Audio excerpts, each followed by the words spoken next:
one Democrat, and you discuss the issues that matter in today's local, state, national, and global politics. Hosted by Steve Hickson with co-hosts John Stanberry and Franklin Chansey. This is Backfire. Hey, Cleveland. Welcome to another edition of Backfire with John Stanberry and Franklin Chansey and myself, Steve Hickson.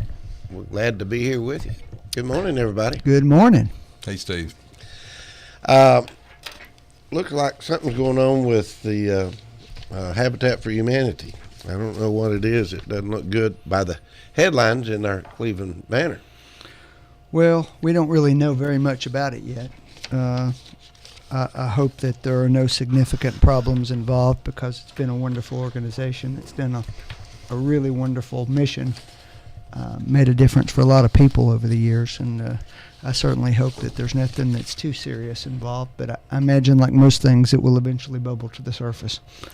Well, I mean, I've not been actively involved with it. I know a lot of people in our church were pretty active in getting it started, and all I can say is, just from my sort of outside view, it looks like it was a wonderfully run organization for a long time that has really, over a relatively short period of time, accomplished an awful lot.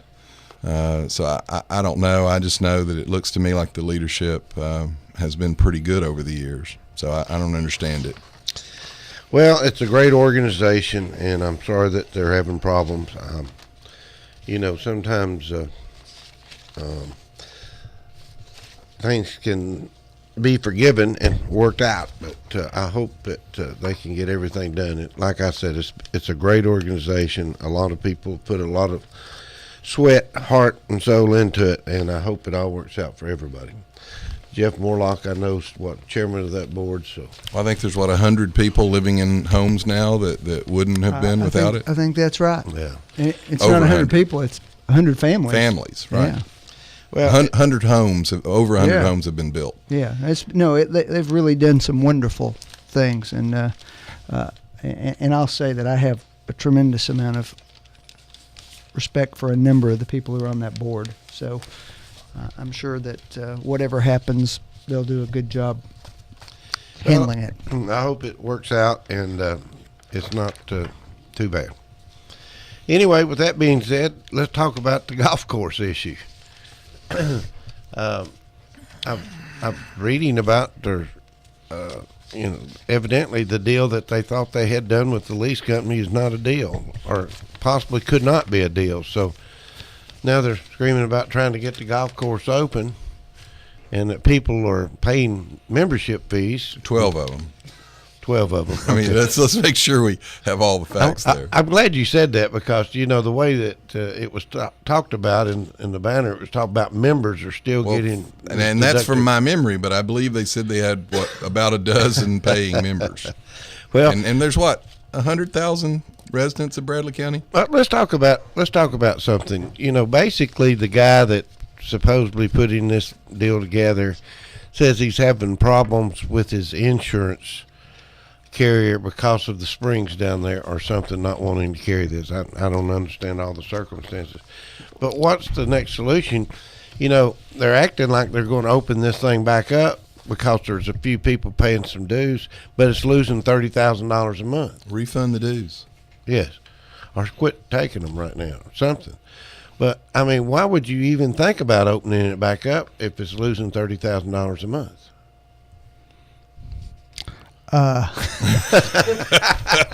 Was there? Is there an answer I'm supposed to? Is that a one-way question? Yeah, this is another one of those issues Franklin and I sort of tend to agree on. I mean, come on, folks. Well, I have said frequently that I'm for expenditures for public recreation and so forth, but that doesn't. But not all of those get evaluated in terms of the operation of a business. Having a park is not the same thing as having a golf course, and a golf course is by nature something. It's either self-supporting or close to it, or it's not. And I'd say that kind of loss is probably not self-supporting. Well, anyway, just the comments that I heard, that talking about the membership fees and what are we going to do, and we've got to get that golf course open because spring's here. If it's going to open and this guy's going to lease it, yes, they do. They need to move fast and furious to get it open. But if he's going to lease it, it's his problem. Well, it is his problem, but it's our problem too in the fact that they were counting on him to lease this, and then all of a sudden it's not going to happen. I understand what you're saying, but if there had been a contract signed and some earnest money, maybe this wouldn't be a problem. Well, I mean, I've found, and I don't know that that's the case here, but I've found that a lot of times government doesn't always operate under the same principles of conservation of your resources as the private sector. Government does it all the time. They make these deals without any earnest money because it's not their money they're risking. Taxpayer money is not like it's coming straight out of their pocket, so they're not as careful with it as they would their own private money. A private concern would have insisted on upfront money. That's right.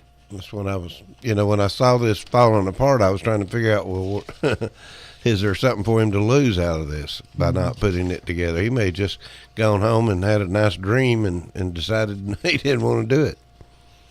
Could be. Well, anyway. I'll make a quick public service announcement. Go ahead. There is a really wonderful exhibit that has opened at the Museum Center this week, and I'm going to try. I'll try to give you the right name. It's Kirbet El Makatir. Now that sounds crazy, but essentially it's some artifacts from a archaeological dig in Israel that a number of Lee University professors have been involved in. It's only being shown in 5 places the entire country, and it's artifacts that they now believe actually confirm or verify certain events that are listed in the Bible right now. And it's really a big deal that we have it at this facility. It's going to be here for several months, but I really encourage everybody to go look at it. It's really something to see and really impressive. What's the cost of admission on it?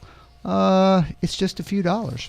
If you're a non-member, okay, there's an opportunity there to become a member if you'd like, which is really only about $35, I might add, for the whole year, and you get discounts and lots of insider information and receptions and previews and so forth. But this particular exhibit's just a wonderful opportunity to go see something that it's really a compliment to our community that we're able to have it here. And Lee has partnered with the university for this exhibit, and just a tremendous thing to see. So everybody go check it out. And it's great that it's over here and it's outside the reach of Obama's JV ISIS people before they blow it up and destroy it so that no one else can see John, it. only you could rain on a feel-good story. Well, I'm just glad that it's not open to being destroyed by Islamic radicals. I'm glad it's not my birthday. You probably would have found some Obama plot in that. It is a wonderful program. I'm glad it's here, but I am glad it's outside the reach of people that would destroy it'll history. Be going back there eventually. Since hopefully it stays in Israel and not over in where they're blowing everything Israel's up. Where they found these items. I will say this, and I don't really know much about it, but if anybody's interested, they probably should look into that. Franklin alluded to the fact that these things are artifacts that do help confirm some of the biblical stories. Apparently, this is a huge part of the politics in Israel and in Jerusalem. There's a lot of people that don't even want these digs going on, and it's all the competing religious factions over there because you find something that validates one side's belief and the other side doesn't want that in. From what I've been told, there's huge underground areas in Jerusalem, and there's of course, I think this TV show Dig that's on now is sort of based on that concept that there's a lot of factions. So this stuff really is fascinating. It is wonderful that our museum's been able to get it, and there's a lot involved here. Just to give you a little background, in the book of Joshua, the city of Ai is burned during it, and they believe that these are artifacts from that location.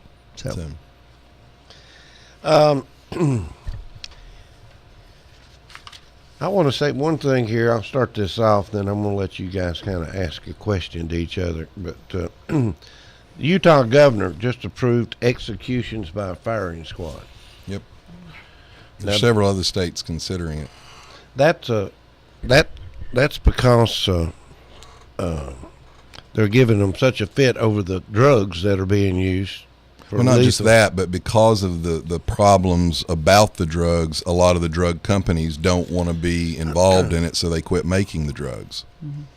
Why would they quit making the drugs? Because they don't want to have. Well, they don't actually quit making them because they have other uses. Right. But they're simply refusing to sell them in the formulations that are used that are needed. in Because look, they don't make any money on it. Most of them actually Yeah. lose money on these drugs, so it's not a money-making thing. They simply did it as a, I don't want to say benefit, but if society says this is an important part of the functioning of our justice system, we need to be able to do this, they provided it. Well, now you've got lawsuits, and they're being drug into the lawsuits, and they said, look, we don't need this, and so they quit making it.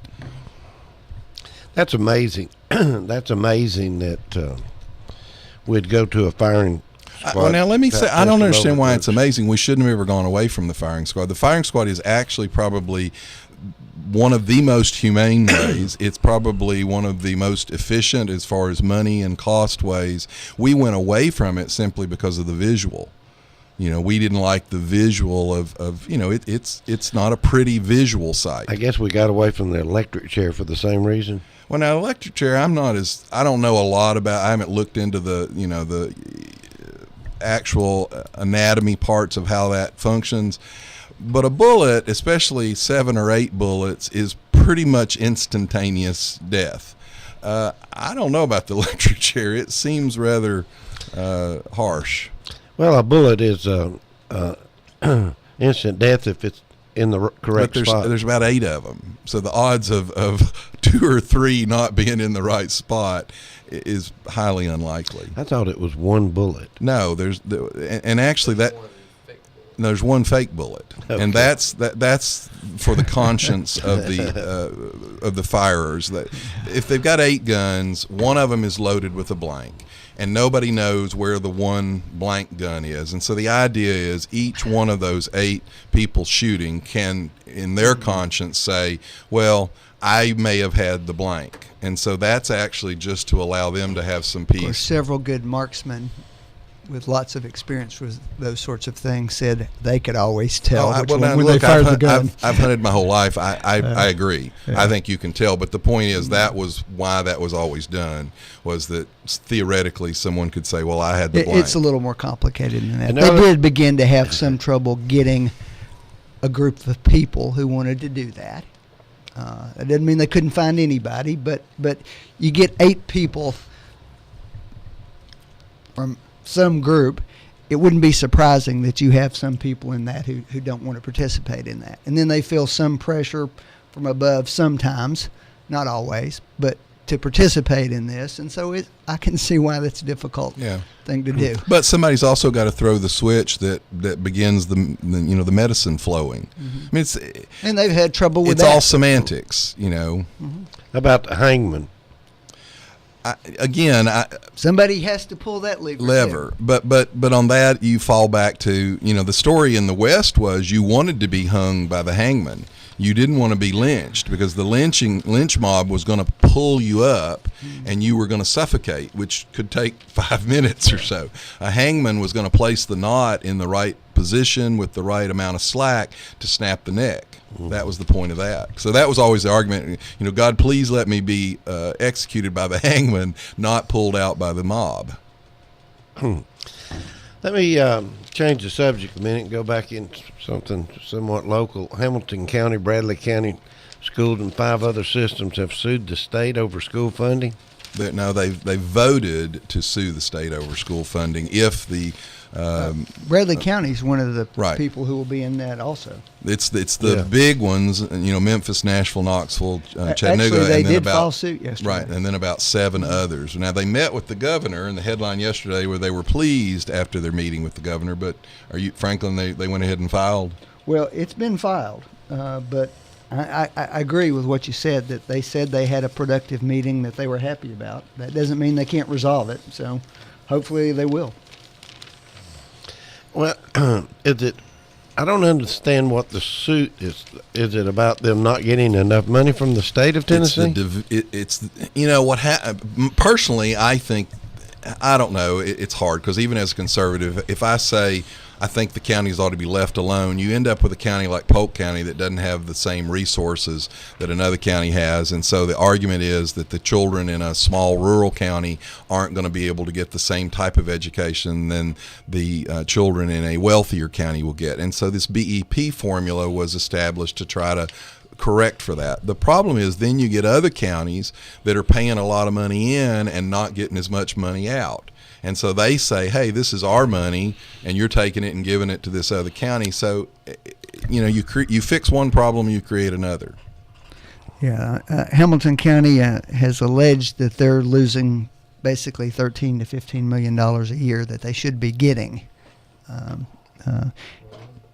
And that's because we fixed a problem that the rural county said we're not able to provide the same education because we don't have as much money. Give an example. I mean, Polk County is really the easy example, and the big reason for them is something like 50 to 60% of the county is federal land that doesn't generate any tax revenue for them. Which is an argument against the federal people owning so much land. It's the national in the country. forest. Even both our Republican senators this past week got a bill going to increase the wilderness areas over there with bipartisan support. So that's a big deal.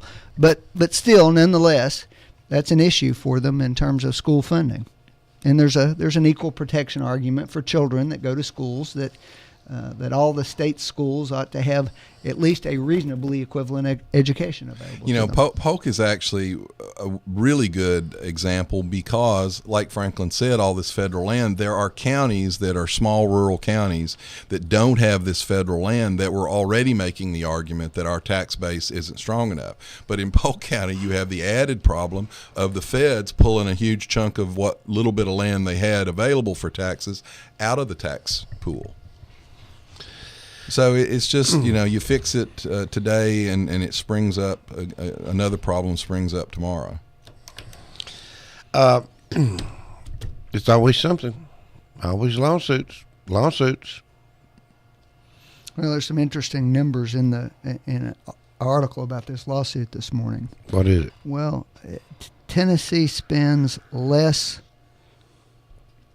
on education compared to personal income than any other state in the South. Well, and we have kind of been, the last couple of years, there have been tight budget times, I understand that, but we've really scrimped in that area and not expanded in an effort to make sure that we balance where would we put more money, you think? Oh, in this case, what you're talking about is direct allocations of money to well, now let systems me correct something on that. So they would be deciding locally how they utilize those funds. I don't think they can use them for building. But frankly, I was going to say that one of the problems with these apples to oranges comparisons is a lot of states, when they figure out per pupil expenditure, they include capital expenditure. Tennessee does not include capital expenditure. So a lot of times when we go, we don't spend as much per pupil, Bradley County has about $83 or $4 million in debt. The vast majority of it is for capital expenditures in the schools, and that's not counted into our per pupil expenditure. Well, this is nationwide information from. But do you understand what I'm saying? I understand what you're saying. Each state I'm not sure compiles that's that differently. And I will tell you, the highest per pupil expenditure systems in the country are the lowest performing school systems in the country. I'm not sure that's Washington, true. D.C. is that one. Washington and New York City are the two highest. They are the lowest performing in the country. The problem here is it's not about how much money, it's about where that money is actually spent. That's the argument that's always made, but there's no question we're the lowest performing ones in the country as a group are.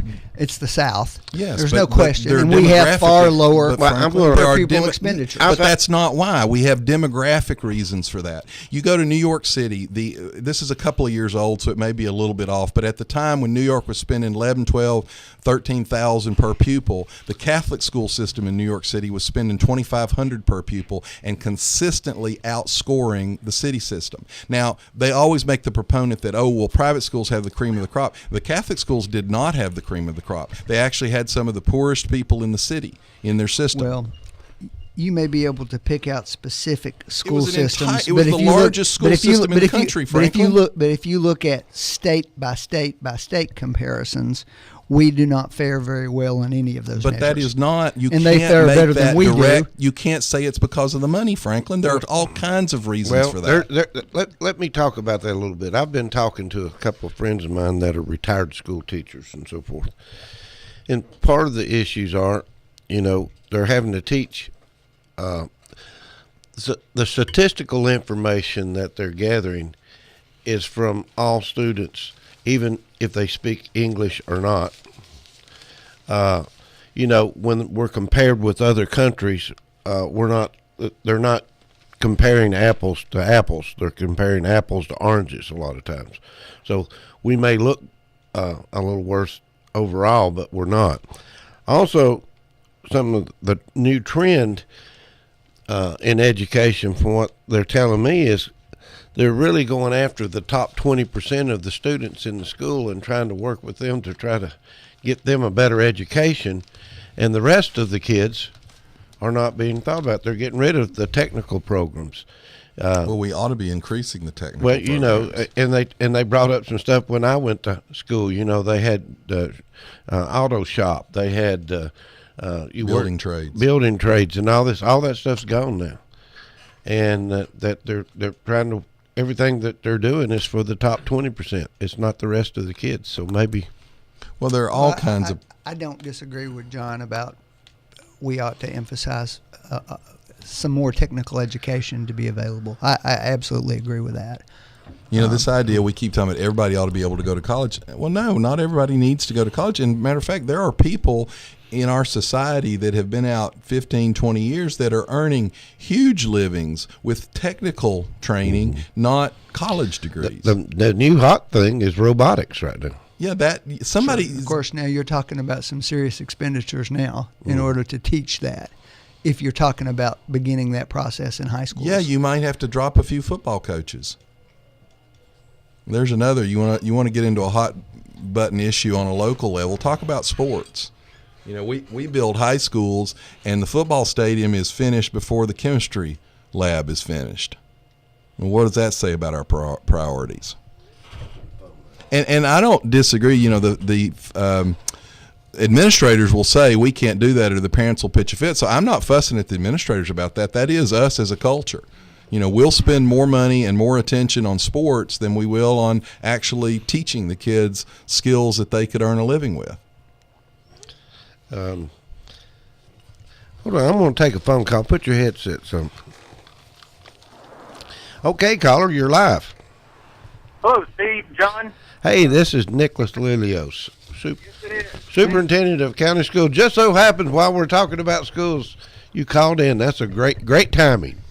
Well, I'm always listening to you guys and appreciating the conversation, and I thought I'd make a contribution this morning since we were on a couple school issues. And one quick correction, or at least as John Stanberry would know, in Bradley County, Walker Valley High School was finished well before the football stadium. In fact, we still don't have the appropriate amount of bleachers in that stadium.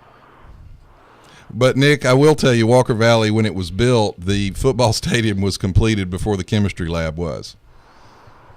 All right. Well, but you're right. The football stadium is not very. The football stadium is income producing, though, John. That's probably a more important issue. Maybe, Steve. Have you accounted for the capital expenditure of putting the football field in? No. Government always does that. They don't ever account for the actual capital outlay of putting something in. Well, on the BEP lawsuit issue, I just wanted to clarify. I think y'all were a little missed on what that lawsuit is about. It's not so much about the equity between the counties, because that was part of what the BEP formula was originally designed for, was to create a funding formula for school systems. What this lawsuit is about is the BEP law, the state law that designs BEP, says that we should spend X amount of dollars. Let's just call it, they're supposed to spend $1 on education. And what they've been doing every year since the inception of this law is only spending about 60 cents. In fact, they were spending, let's use ratios, they were spending about 40 cents at one point. They upped it maybe 8 years ago to 60 cents. And what this lawsuit is saying, if you have a law on the books that says you're supposed to spend $1, then we want the whole dollar. or else rewrite the law. And does that mean, Nick, that the money is being shifted elsewhere? Yeah, that's correct. I mean, you was assuming at budget that if you're not getting the whole dollar, the rest of that dollar is going to something else. But Nick, let me ask you a question. Is education spending in the state of Tennessee ever actually decreased? Not to my knowledge. It's illegal for it to be decreased, so it never goes down. It may not go up as much as we'd like, but it never goes down.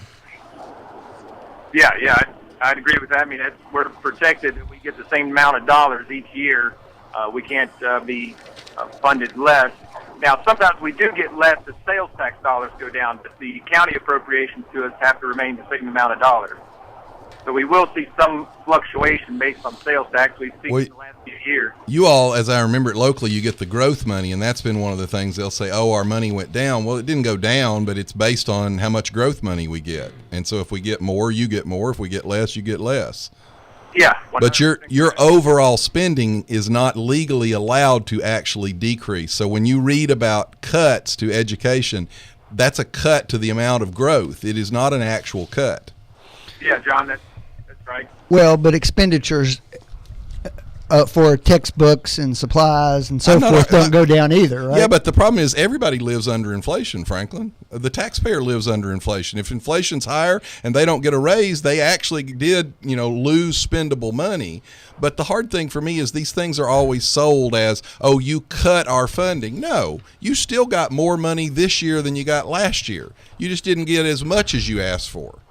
Yeah, and John's right. The growth money is sometimes misappropriated towards additional positions or salaries, and it's very hard to take that away once you've given it, and that is the fluctuating funds. It really should be spent more on projects, buildings, copy paper, those kind of needs that could be cut back in years that were more slim. Right. Well, let me ask you a question. What's going on with the technical part of high school education? I mean, is there any more shops? What do you call it? We still have shops, don't we, Nick? Oh yes, in fact, Sure. That's what the big CPE grant was. The $4.5 million from the federal government was to enhance those career and technical education programs, as we call it, which enables a high school senior to not only graduate with a diploma, but also a specialization in a particular skill that he can take right into the workplace.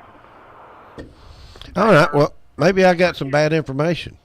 Our kids graduating with welding degrees can not only go right into the workplace, but they can go into it with around a $40,000 a year starting pay. That's great. Did any of those kids get any toys that were purchased in Las Vegas? Well, it's John. At this point, I won't comment. I'm not. I can see the huge value to a child graduating high school by being encouraged with cheap ABC toys. Sorry, Nick, I'm putting you on the spot. I don't even know what he's talking about, Nick. I'll be honest. Yeah, y'all are going into extra subject areas. Let me ask you a question. How's your a new director of Interim? Is the interim there working? What's going on with your selection committee? Has it been formed? Well, it's not so much a committee as it's a single consultant who's been around the block a few times in the Tennessee education realm. He's actually a past commissioner of education here in Tennessee, and he has now conducted interviews with the different board members individually to find out what we are looking for, what Bradley County needs, and he's going to get back with us soon with kind of a composite idea of what each board member's told them, and so we are in the middle of the search. And it's not so much a job posting as it's a job search, and those are different things. When you post, you just take whatever resumes come your way. A job search, you actually go out and find the qualified candidate. Do you have any timelines on when that selection should occur? I'm giving it no later than June, and that's because that's when we really need to have one in place. Yeah. And from everything that I've heard and talked to not only this consultant but others, that's a very reasonable time frame because this is the time that other superintendents or assistant superintendents at other school systems would be looking for a move. Nick, do you think there's a possibility that some local candidates would be qualified and interested in that position? And by local, I mean people that have actually grown up and lived here. It's certainly possible. I can't say if there are those candidates because I would have to. We had a couple of superintendents years ago over at Bradley that grew up here. You had George Nairn that went through our system, and you also had Jerry Frazier. Well, Mr. Walker. And who? Mr. Walker before yes, that. Yes, that's right. So we've had some really good ones in there that came up through our system. Well, Mr. Schultz. Schultz. It can be somebody locally, but it can also be healthy for any system or any department or even company for that matter to bring in somebody from outside that may not have the ties to local politics, the ties that might mean that he would owe favors or have grudges. Sometimes it's nice to have somebody that has a clean slate with everyone around them and can implement programs without worrying about whose feelings he might be hurting. Well, Nick, I don't disagree with you. My only thing is I think you ought to take whoever comes if they're the best candidate. I don't want local people to be excluded, and I don't want outside town people to be excluded. I want everybody to be open, and whoever's the best choice should get it. Yeah, 100%. We've asked our consultant to consider anybody locally or from outside that he's either got his eyes on or that may speak with him. So he's going to be the filter and funnel for all those applicants, and he'll present them to the board members as he finds the most qualified ones. He'll show us those first, and we'll work through the list. All right, guys. Any other questions? Nicholas, you got anything you want to ask us? No, I'm good. We're experts on everything. Y'all each morning. Thanks, Nick. As John said, we're experts on everything. Hey, Nicholas, thanks for calling in. We appreciate what you're doing, and keep up the good work. My pleasure. I appreciate your support. All right. Thank you. And I'm kidding about being experts on everything or anything. All right. We've got to take a break. We'll be right back. You're listening to Backfire with Steve Hickson. We'll be right back after this. You are listening to WOOP-LP, Cleveland, Tennessee. WOOP FM is a broadcasting service of the Traditional Music Resource Center, and we play America's original music. Check into cash. The cash you need is closer than you think. Get an auto title loan today for up to $2,500 at Check Into Cash. You drive home with the cash in your pocket. Visit Check Into Cash for an auto title loan today, or get a payday advance for up to $425. Call toll-free 877-262-CASH. Title loan amount determined by value of car and ability to repay. Borrowers often use payday advances over a period of months, which can be expensive. Restrictions apply. See store for details. Did you know that U.S. Money Shops cashes all checks, even the ones most check cashers reject? Tax refund checks, government checks, payroll checks, and many more. And when you cash a check with U.S. Money Shops, we'll give you 10% off your next purchase. At U.S. Money Shops, we have everything you need at a fraction of regular retail. So stop by one of our 11 locations or visit us online at usmoneyshops.com. Buy or sell or apply today, the better way at U.S. Money Shops. Some restrictions may apply. See store for details.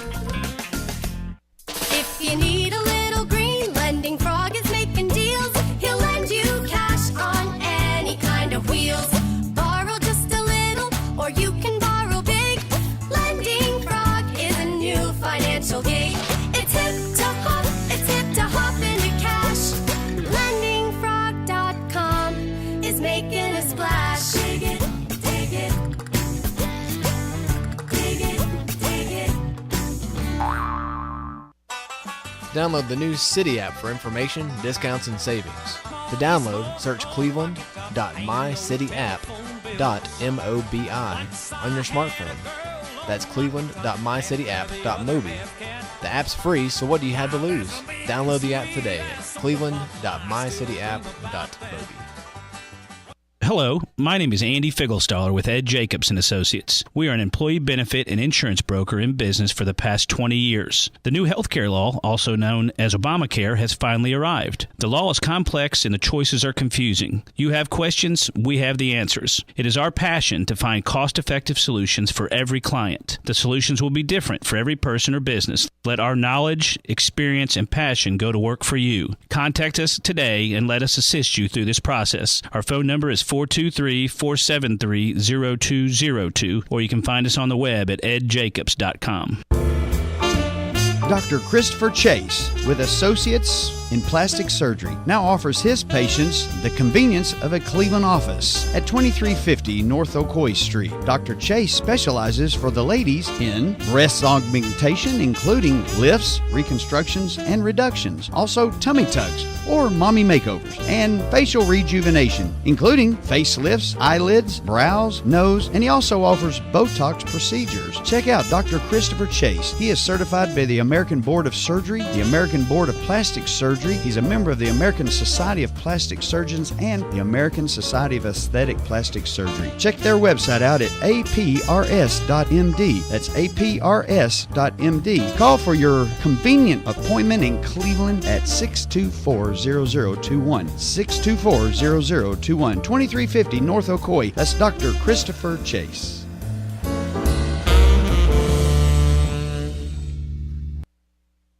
If you're looking for a home, apartment, or office space, Jones Properties provides residential and commercial properties in the heart of the Southeast that will fulfill any need. Plus, Jones Properties is one of the fastest growing firms in the area, which offers you more security. When you're ready for a home, apartment, or in need for commercial office space, it makes sense to call Jones Properties first at 472-4000. Plus, you can get additional information by logging on to the website at www.jonesproperties.biz. Jones Properties is also looking to invest in properties. So if you have a property that you need to sell, call the professional team at Jones Properties first. They'll help you find the perfect property for whatever your needs. Call today, 472-4000. And don't forget to keep up with Jones Properties on Facebook.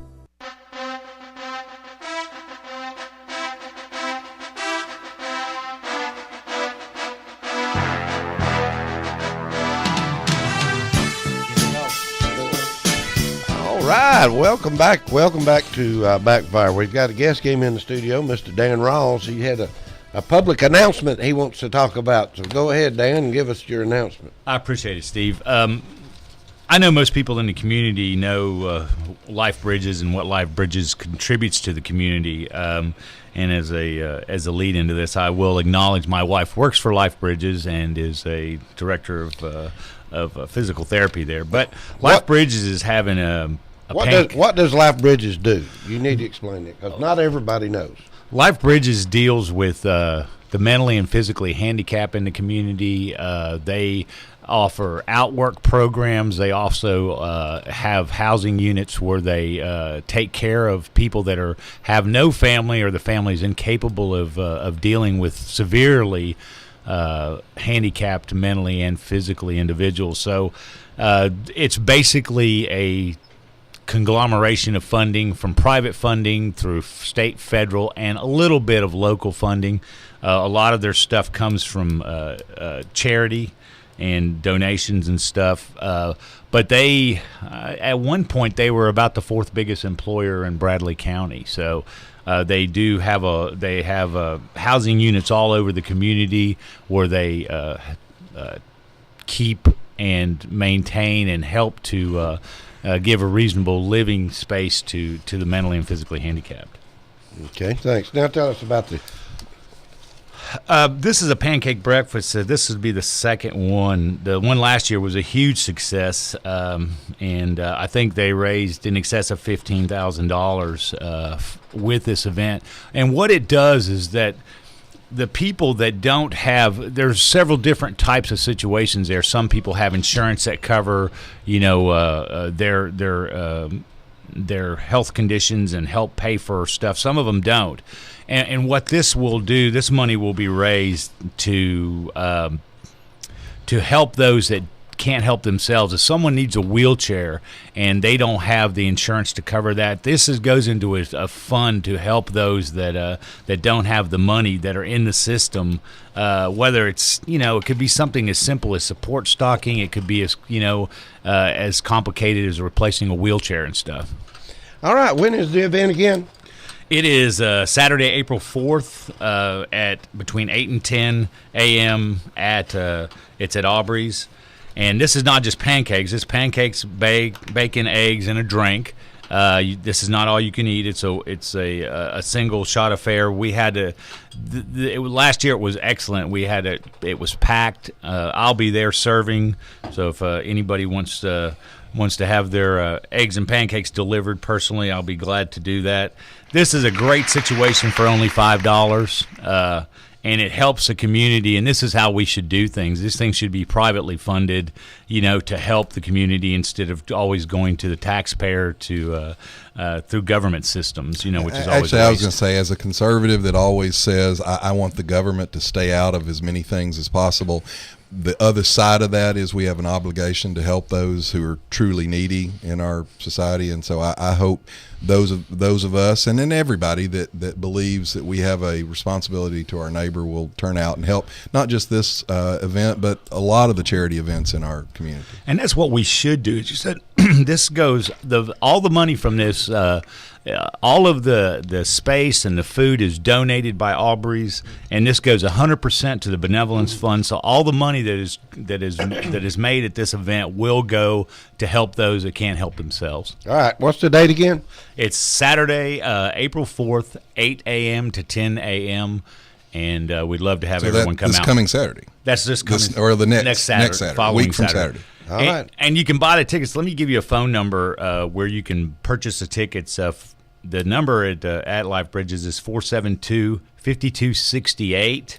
If you can contact me, and I can set you up with ticket at the door. And you can buy them at the door. The line is a little bit long if it's like it was last year. Good. All right. Thank you, Dan. Thanks, Dan. Appreciate you coming in and telling us that. Yeah.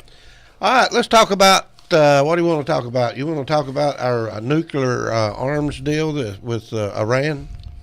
If you want. What's going on? Are we? We fussed about a letter from the senators. Get one? Well, now 367 House members have now sent a letter to the White House warning him that the Congress has to be involved in this. Now, 367 would mean that's a bipartisan letter, Republicans and Democrats, all of them concerned with the White House excluding Congress from any deal. Did it sink in? Well, I don't know. You've got a White House right now that is refusing to accept Netanyahu's the fact of what he said on election eve is heated rhetoric, which the president is certainly guilty of saying during his re-elections.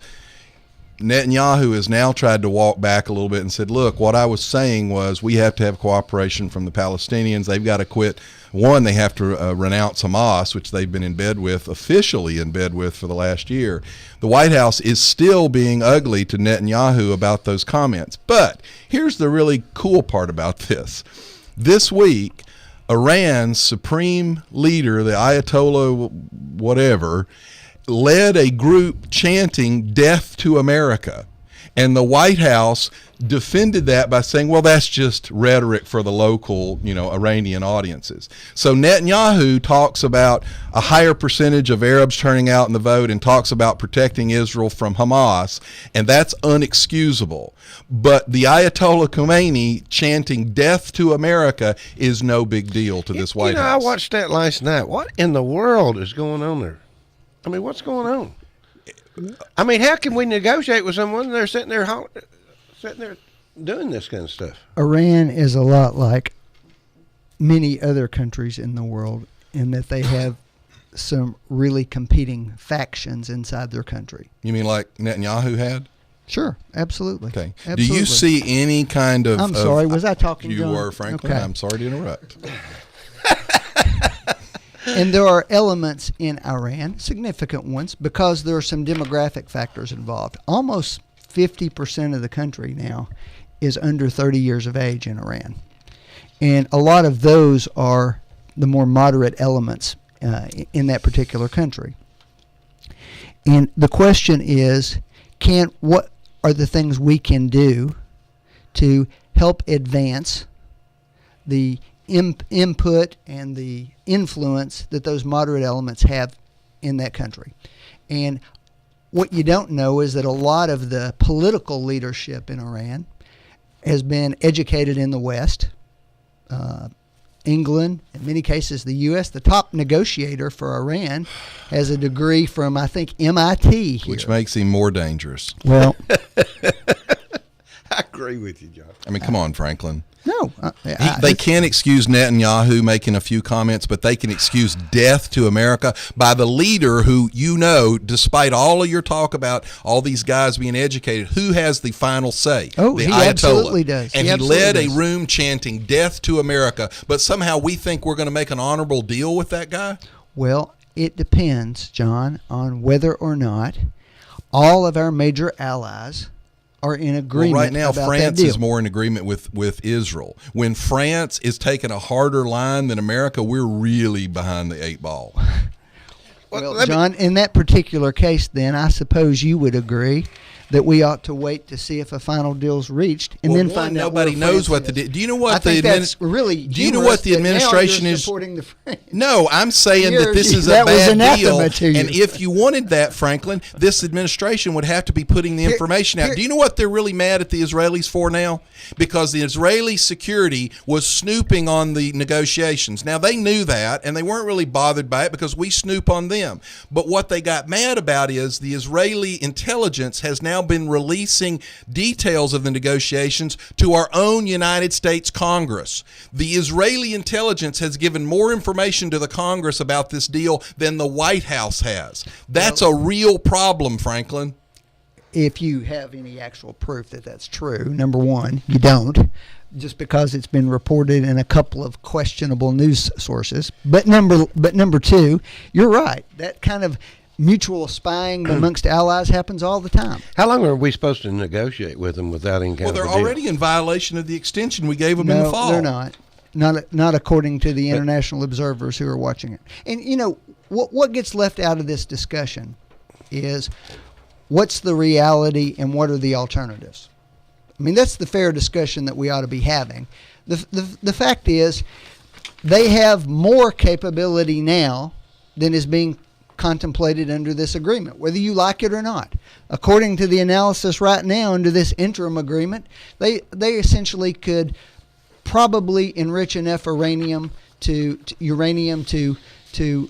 build an atomic bomb in 3 months. Well, here's the problem with the agreement, Franklin.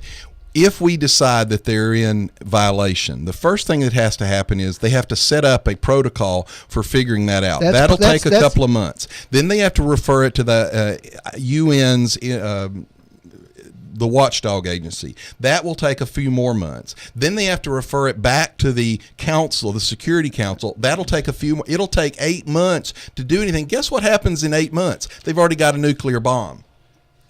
By the way, Franklin, before you say it's all just me and the crazies, the head of the International Atomic Energy Agency has said that Iran has failed to provide the information or access needed to allay the agency's concerns about the weapons potential of the country's nuclear program. Well, I watched that individual give an interview yesterday. I don't know where you're reading this, but I saw him personally interviewed yesterday. And what he said was that they were happy with the cooperation they've gotten over the last year. Whether they will provide the cooperation in the future is obviously part of this agreement and part of what's under discussion. Franklin, his name is Amano. Let me read you the quote from the February 19th report that his agency put out. The agency remains concerned about the possible existence in Iran of undisclosed nuclear-related activities involving military-related organizations, including activities related to the development of a nuclear payload for a mission. And the agency is not in a position to provide credible assurances about the absence of undeclared nuclear material and activities in Iran, and therefore to conclude that all nuclear material in Iran is in peaceful activities. That's his own report from a month ago. Okay. I didn't hear anything in there. He just said they're not trustworthy and they're not giving him any information. That's not what that quote said, John. He said we don't have any information, that they're not cooperating. By the way, they just unveiled a new missile with a 1,500-mile range, intercontinental ballistic missile, and You haven't even seen the proposed deal yet. Nobody has seen the deal because your president won't yet. share it with anybody. Isn't that how negotiations Your take own place? Democrats in the House and the Senate say that he's not sharing it effectively. The Democrats are against him on this. Of course, what he did was get his Justice Department to open an investigation on the lead Democrat on the committee to shut him up. Franklin, who's been a cheerleader for look, years. Franklin, last week the Iranian Guard demonstrated blowing up a U.S. warship in the Gulf. John, these are the same people we're saying are Has it occurred trustworthy. to you at some point the desperation of your position is illustrated by the fact that now your principal sources today are the French and the Democratic senator from New Jersey? Absolutely most incompetent president in the history of our country. This guy is a loser from start to finish, and your own Democrats have figured it out. John. Well, wait a minute. The 367 House members have sent a letter saying he's wrong. John, here's the good news. The governments have set themselves a deadline on a preliminary deal by the end of March. They are in violation of the extension we gave them in the fall. Well, they've got a deadline. Where are you getting that information? Franklin, where are you getting the information they're in violation of that agreement? Let me read to you again from the UN. Again, that's not what the agreement covered at all. The agreement dealt with their centrifuges. Nothing's mentioned in that quote you gave us about that. Franklin, they've asked for information on 12 different sites. They've been responded to on one site. The other 11, Iran has refused to respond, and they've refused access. That's according to the UN, not according to America, according to the very people supposed to look at this. You're talking about different things, John. What I'm talking about is a president that can't figure out that a nuclear bomb in the hands of people who call the Israelis apes and inhuman and should be wiped off the face of the map. You can't make a deal with someone like that. Apparently, John, the English and the French and the Germans, they're all incapable of understanding this too. It's amazing. They're not involved, Franklin. It's just John Kerry. Right now, it's just John Kerry. It's a 7-person negotiation. They're not involved in the negotiation You're right wrong. now. Maybe you need to You're look wrong. into that. They're not, Franklin. You're it's wrong. just between us and them. All right. Look it up. The U.S. officials are saying that Israel spied on Iran talks. The accusations come as relations between Obama and Netanyahu, I can never pronounce his name, Israel spied on Iran's nuclear talks with the United States and used the information to undermine the Obama administration's position with the GOP-led Congress. In other words, they sent the information to Congress. Yeah. Can I interject something? What? Can I interject something here? What? You know, I think it's so imperative to understand that what goes on in these groups, that there are actually two groups, predominant Islamic groups that actually despise each other worse than they despise us. Mm-hmm. You have Sunni and Shia. Israel and Syria are the predominant Shia groups in the world. The ISIS. You mean Iran? I'm sorry, Iran, yes. ISIS. The Al-Qaeda and all of these other groups, they are Sunni. The Sunni and the Shia have fought each other for thousands of years. Only when we got into the mix did they start attacking us. The Shia have very little history. 98% of all of the violence in the Middle East or terrorism is caused by the Sunnis. We are going after the Shia. I don't understand that. ISIS is the enemy. If we got out of the mix, the Sunni and the Shia would fight each other. We wouldn't have to do anything. Therein lies the problem. We are intervening in situations. If we had not taken Muammar Gaddafi out of Libya, if that situation hadn't happened, you wouldn't have had Benghazi. These things have unintended consequences, and therein lies the problem. I don't think people understand. All of Islam is not the same. Sunni and Shia, we get out, they fight each other, let them solve it themselves. They do fight each other, but they both hate us. Yeah, but if we're not in the mix, we don't have the unintended consequences and the blowback. Change the subject. Hillary Clinton, what's going on with the phone situation? Franklin, is this legal, illegal? Is everything she's done okay? Are you for or against what? Well, as I said the last time we talked about this, I think it was a boneheaded thing to do, but I don't find any evidence that it was illegal. I think it was a bad idea. Well, do you think she ought to go ahead and give over the records now that everybody's upset about it? If they want to issue a subpoena for it, they'll get them. I don't think she's under any compulsion to do it legally. There's new scandals breaking. First off, they've had no independent investigative counsel under her entire tenure in the White House, which is actually illegal. They appointed a guy who was not her legal. What? Her tenure in the White House. IG. Her tenure in the State Department. They had no independent counsel investigating them. They appointed a guy that was a career diplomat. That's actually investigating them for what? All the departments are supposed to have a IG. The State Department had an IG that was not legally allowed to be the IG, and they have a. Let me see if I can. It just gets better and better. They have 210 days under the Vacancies Act to appoint an appropriate person. They didn't appoint him for over 4 years. So her entire tenure, she had no one legally allowed to investigate any of the procedures. The reason this guy wasn't appropriate is, one, he was a career diplomat, and you're not supposed to have a career State Department diplomat in that position because he has to be independent. Well, two, he was also directly tied to Patrick Kennedy, who was at the time responsible for people, resources, facilities, technology, consular affairs, and the security of the Department of State. Now, that's the guy that screwed up Benghazi and didn't get them protected properly. This guy wasn't investigating him because he was a close friend of his. Kennedy was the closest aide to Hillary Clinton. So during her entire tenure, she didn't have in place the proper structure to actually make sure there wasn't anything wrong going on in violation of the law. Do you think that she knew it? Oh, they knew it. They were notified. They were notified by... So she was in violation of the law? Well, no, actually, in that case, Obama was actually the one responsible for appointing that, and he didn't do it. They were notified. There's been stories in the Wall Street Journal about it. They were notified by actual career personnel inside the State Department that they were uncomfortable with it, and he remained in place for over 4 years, even though they're required to fill that vacancy in 210 days. They never did. All right. Ted Cruz, what's he going to do? He's going to elect Jeb Bush, probably. That would be my guess. I got a feeling he might. I think everybody's going to just lay back and let Ted Cruz slam Hillary and tell the truth about it. I think Ted Cruz and Rand Paul are going to eat each other's liver, and the person who's going to benefit from that is Jeb Bush. Well, here's the thing. Here's the thing that alarmed me about the whole situation with Ted Cruz. If this is kind of an indication, he goes to Liberty University to make his announcement at an invocation situation that the students are required to attend.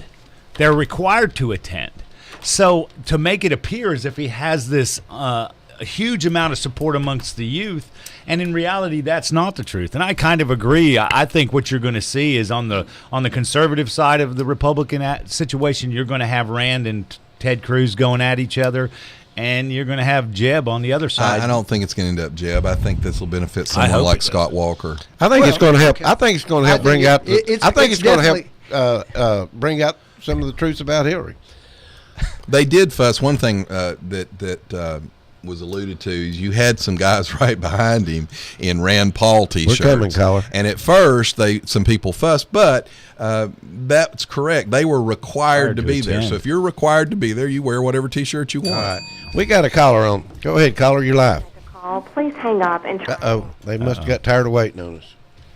Starbucks CEO defends race together after the backlash. What's your opinion? That's hilarious. There's actually some video online where one of the girls went in, a journalist up in New York City, went in about 10 or 12 Starbucks and actually did what the Starbucks CEO asked them to do. They said, start a conversation with our baristas about race.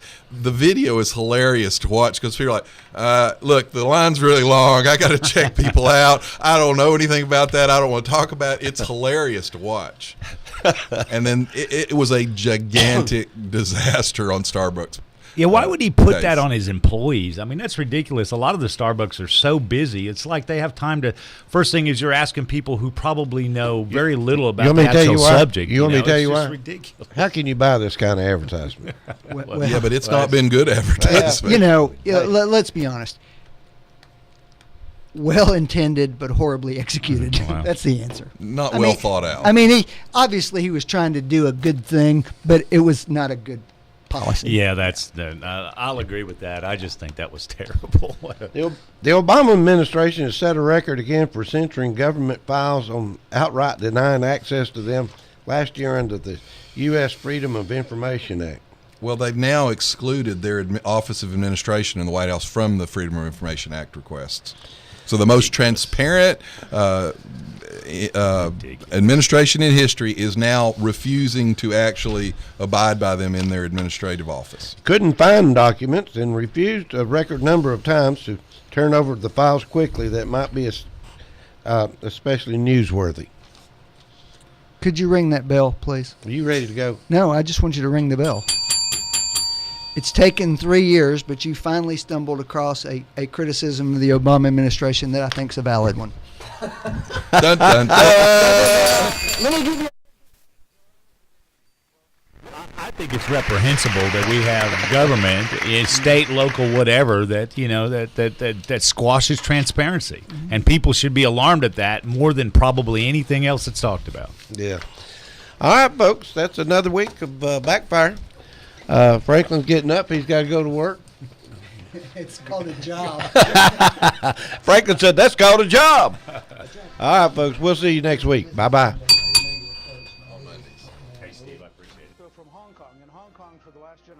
Marshall.com, the Republican candidate for You've been listening to Backfire with Steve Hickson, John Stanberry, and Franklin Chansey. Catch them again on Whoop FM at noon today and every Wednesday morning from 7:30 to 8:30. Now, back to more music on Whoop FM.